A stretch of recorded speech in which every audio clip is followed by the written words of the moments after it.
Makanya hati-hati. Di Quran tuh banyak sekali doa-doa ya. Yang redaksinya itu sebetulnya hanya boleh diucapkan oleh orang-orang tertentu, tidak semua boleh mengucapkan.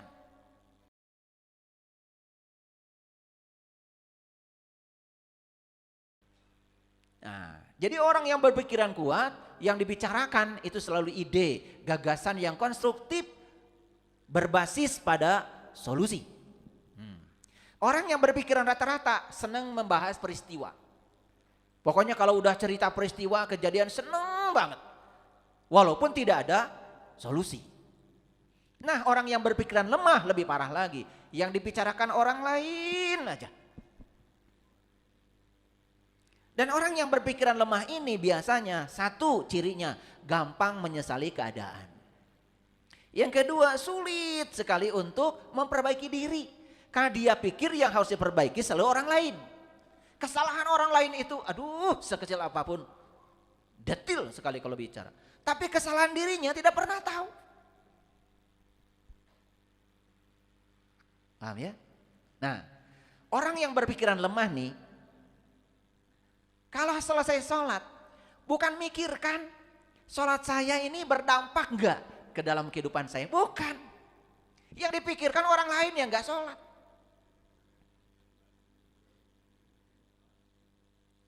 Orang yang berpikiran lemah kalau habis ngaji nih baca Quran, bukan mikir, saya baca Quran berlembar-lembar dapat pesan apa, dapat hidayah apa yang bisa saya ubah untuk kehidupan saya.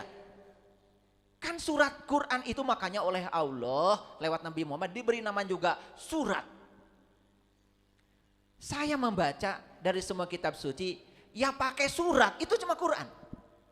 Kan ada QS, betul nggak? Quran surat Al-Baqarah ayat 1, Quran surat Al-Baqarah ayat 2. Itu surat loh. Yang namanya surat itu pasti ada pesan. Nah pesannya udah nyampe enggak? Saya khawatir kalau orang yang berpikiran lemah habis baca Quran, bukan mikir apa pesan Allah lewat yang dibaca. Lalu apa perubahan yang bisa terjadi pada diri saya? Malah mulai membicarakan orang lain yang gak baca Quran. Padahal orang lain juga baca Quran, cuma gak pakai speaker. Karena kalau orang yang menyimak ketika membaca, dia tidak penting orang lain mendengar yang dia baca. Karena fungsi dari membaca itu kan menyimak. Menyimak itu kan bukan buat orang lain, kan buat diri sendiri. Yang lucu itu, ya kita kalau baca harus pakai speaker.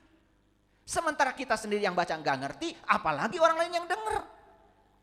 Betul nggak? Coba kembalikan lagi, membaca itu kan menyimak. Menyimak itu untuk diri sendiri. Pesan apa yang harus saya simak kan itu. Jadi lebih banyak mikir daripada mengeluarkan suara keras-keras kan begitu. Tapi kalian makan kalau nggak pakai speaker nggak mau baca Quran. Padahal tujuan membaca itu memahami. Betul nggak? Supaya kita mendapatkan pesan suratnya. Gitu, paham ya? Ketika baca Alif Lam Mim, berhenti dulu. Apa pesannya? Renungkan. Jangan dulu baca yang selanjutnya. Baru zalikal kitabul la raiba fi hudal lil muttaqin. Eren. Apa pesannya? Ini surat ini pesannya apa buat saya? Jangan diteruskan dulu kalau belum mengerti. Gitu nggak kalau baca? Berarti berpikiran kuat, rata-rata atau lemah? Orang yang berpikir lemah itu kalau ada peristiwa yang terjadi, yang disalahkan pasti orang lain. Jadi kalau mau dipresentasi nih ya di dunia ini, kira-kira banyakkan orang berpikiran kuat, rata-rata atau lemah? Jadi pantas kalau judul ini dibicarakan di sini, betul nggak? Karena yang lemah lebih banyak. Nah, kalau pikiran itu dipandang sebagai energi, vibrasi, frekuensi, berarti kalau pikiran lemah, yang ditarik oleh pikiran yang lemah, maka itulah sumber penderitaan. Ini pentingnya kita mengetahui. Jadi harusnya Ya, belajar agama meningkatkan kualitas pikiran kita menjadi kuat. Yang dibicarakan tuh ide, gagasan-gagasan yang besar. Makanya orang yang berpikiran kuat, yang dipikirkan oleh dia gagasan-gagasan yang besar. Contoh gagasan besar begini, ya. Sederhana saja.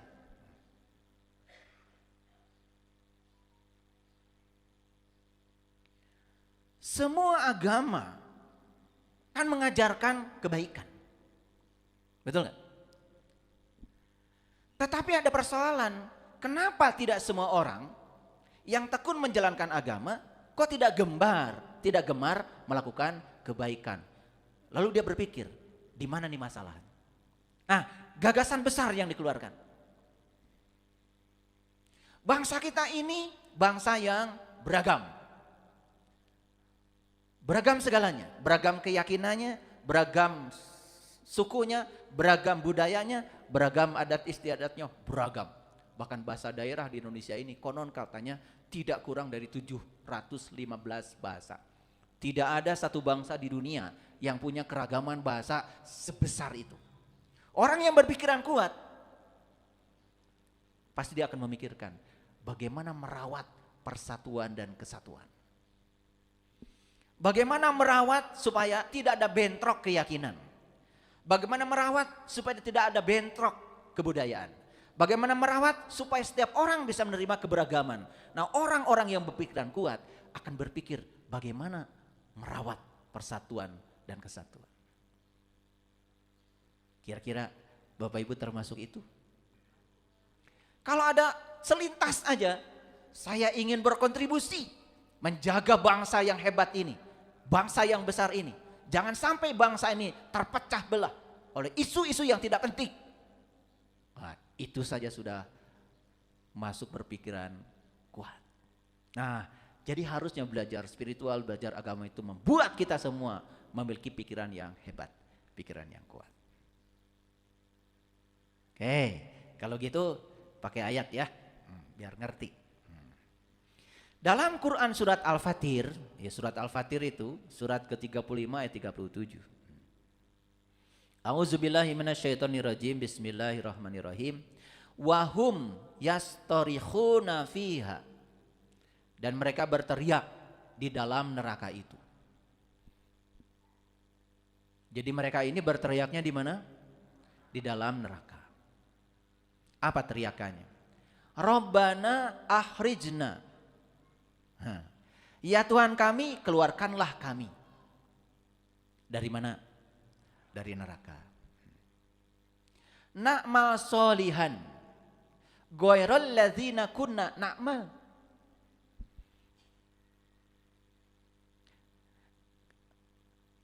Kami akan mengerjakan amal soleh yang berlainan dengan yang telah kami kerjakan.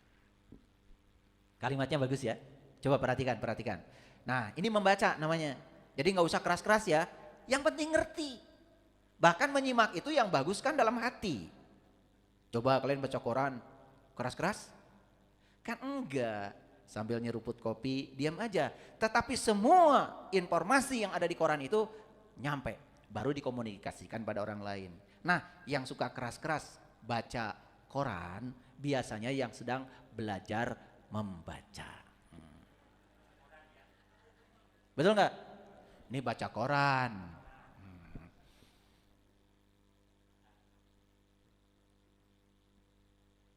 Iya kan? Kalau anak pertama kali bisa baca, semua pengen dibaca. Ya. Cucu saya pertama kali bisa baca, pokoknya kalau jalan-jalan semua pamflet di jalan dibaca. Pertama bisa baca. Namanya juga pertama bisa. Betul nggak?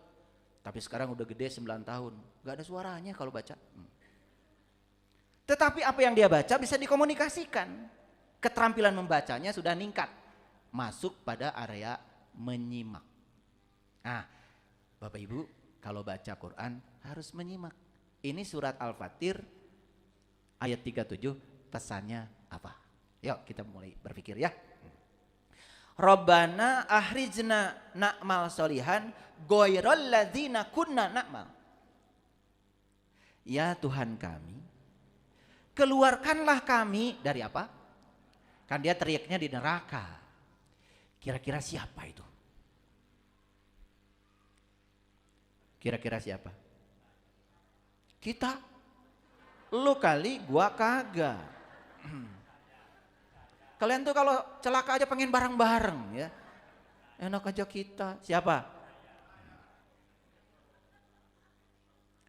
Saya. Berani banget. Yang jelas orang ini pasti penghuni neraka. Betul nggak? Karena dia berteriak dalam neraka. Itu lebih pas kayaknya jawabannya. Tidak ada yang tersakiti. Mereka berteriak di dalam neraka. Wahum yashtarikhuna fiha. Rabbana ahrijna na'mal solihan ghairul ladina kunna na'mal. Ya Tuhan kami, keluarkan kami dari neraka ini. Niscaya kami akan mengerjakan amal soleh yang berlainan dengan yang telah kami kerjakan. Ini orang sudah menjalankan amal soleh? Sudah. Tetapi amal soleh yang dia lakukan malah menjatuhkan dia ke dalam neraka. Pusing nggak? Pusing nggak? Nah, karena amal soleh yang dia lakukan itu hanya persepsi dia. Hanya persepsi dia. Makanya di dalam Quran surat Al-Kahfi, nanti baca itu. Ayat 103, 104, 105, 106, nanti baca. Baca ya. Karena belajar itu harus student center. Harus berfokus pada pembelajar. Jangan semua pengen diinfokan. Biar nanti Quran yang sudah bulukan itu di lemari sekali-kali diambil, sekalipun dibacanya cuma 1-2 ayat, paling tidak dibersihkan. Piraku ari kebul langsung dibaca mah, betul nggak? Setidak-tidaknya kalau ada debu dibersihkan. Sugan sanajan macana sayat. Apa pesan dari Quran surat Al-Kahfi 103 itu? Begini pesannya. Kul hal nunabbiukum bil ahsyarina amala. Inginkah aku sampaikan kepadamu tentang orang-orang yang paling merugi perbuatannya? Kira-kira rugi itu berbuat atau tidak? Tidak boleh yang tidak berbuat mengatakan rugi. Kalian jualan enggak, dagang enggak, tiba-tiba cerita saya rugi, gak boleh. Rugi hanya boleh dikatakan untuk mereka yang sudah berbuat tetapi tidak ada hasilnya. Paham ya? Ini belajar bahasa. Karena kadang-kadang kita kalau belajar bahasa juga tidak menyimak. Coba, kata rugi itu kan hanya boleh diucapkan oleh mereka yang sudah berbuat. Makanya hati-hati. Di Quran tuh banyak sekali doa-doa ya, yang redaksinya itu sebetulnya hanya boleh diucapkan oleh orang-orang tertentu. Tidak semua boleh mengucapkan. Coba, ada doa bunyinya begini. Robbana amanna. Tahu gak artinya? Ya Allah Tuhanku, kami telah beriman. Jadi doa itu hanya boleh diucapkan oleh siapa? Yang sudah beriman.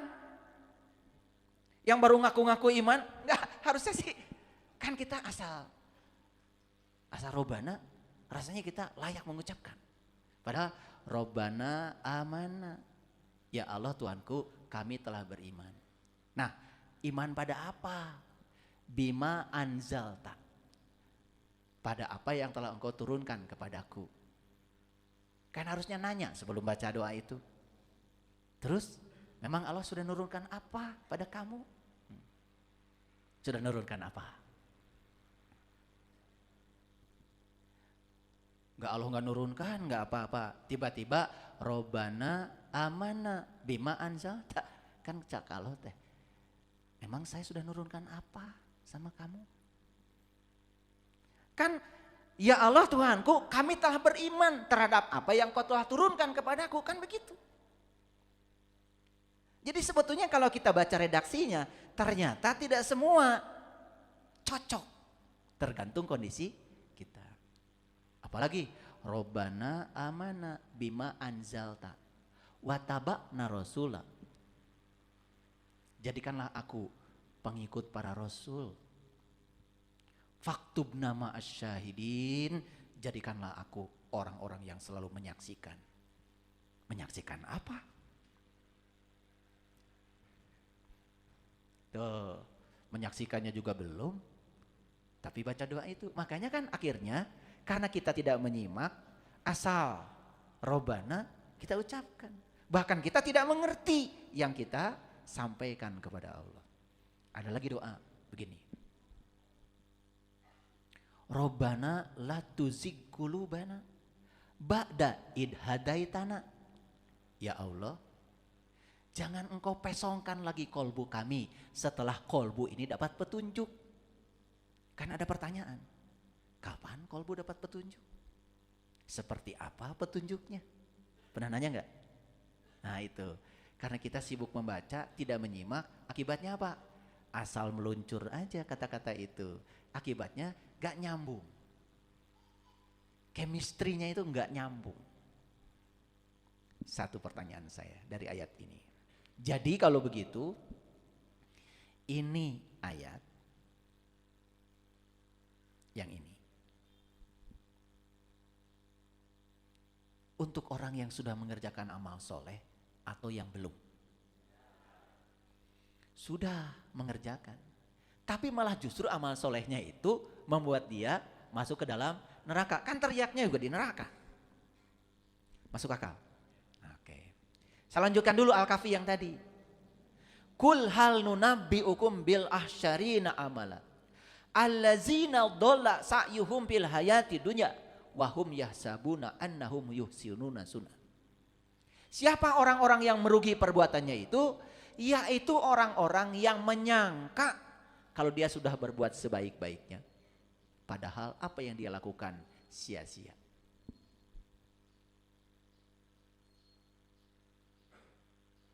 Lalu apa yang menyebabkan yang dia lakukan itu sia-sia? Baca ayat selanjutnya nanti. Ulaikal ladzina kafaru bi ayati rabbihim wa liqaihi. Karena dia tertutup terhadap tanda-tanda Tuhannya dan tertutup terhadap perjumpaan dengan dia. Dua penyebabnya itu. Nah ini tidak saya bahas. Silahkan PR. Karena kalau semua dijelaskan nanti pembelajaran berfokus pada guru. Menurut pembelajaran modern kurang bagus. Guru hanya ngasih PR aja, PR. Ini bukan PR, ya, challenge, tantangan. Silahkan nanti dibaca ya, nyampe di rumah.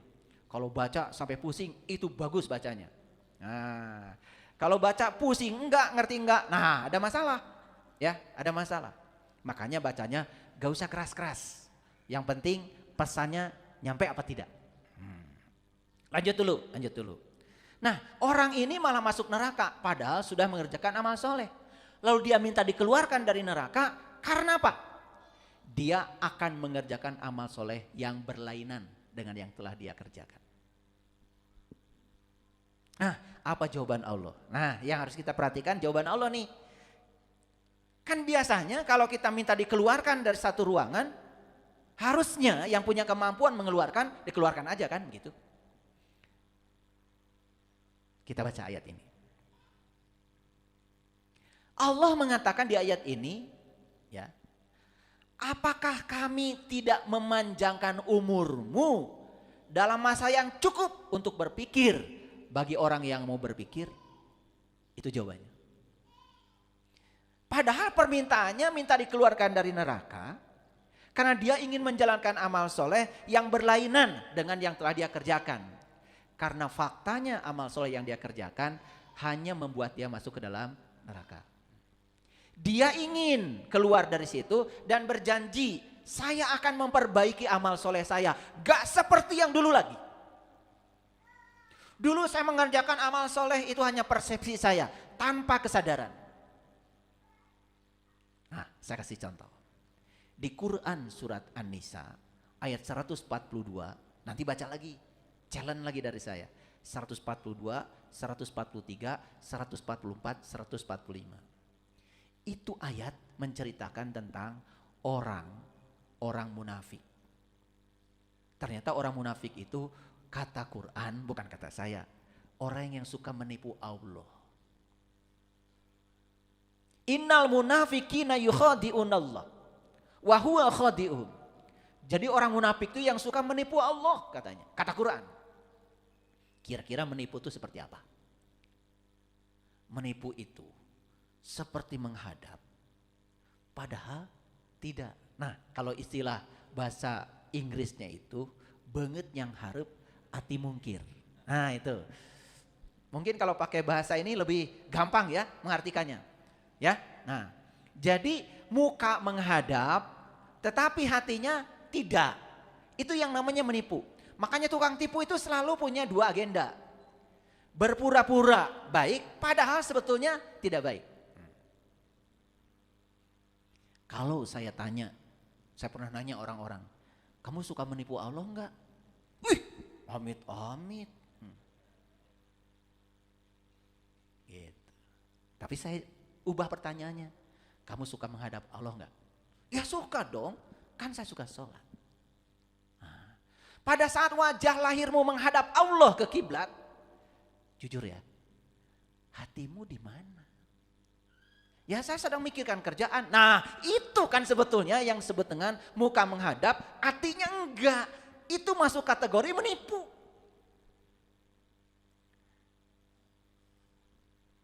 Nah kalau menurut bahasa Prancis mah, ngaji itu harus dibejer beaskeun. Nah, keun cenah lalieur teu ngarti. Dijentrekeun. Karena kalau tidak dijentrekeun we teu ngarti komo henteu.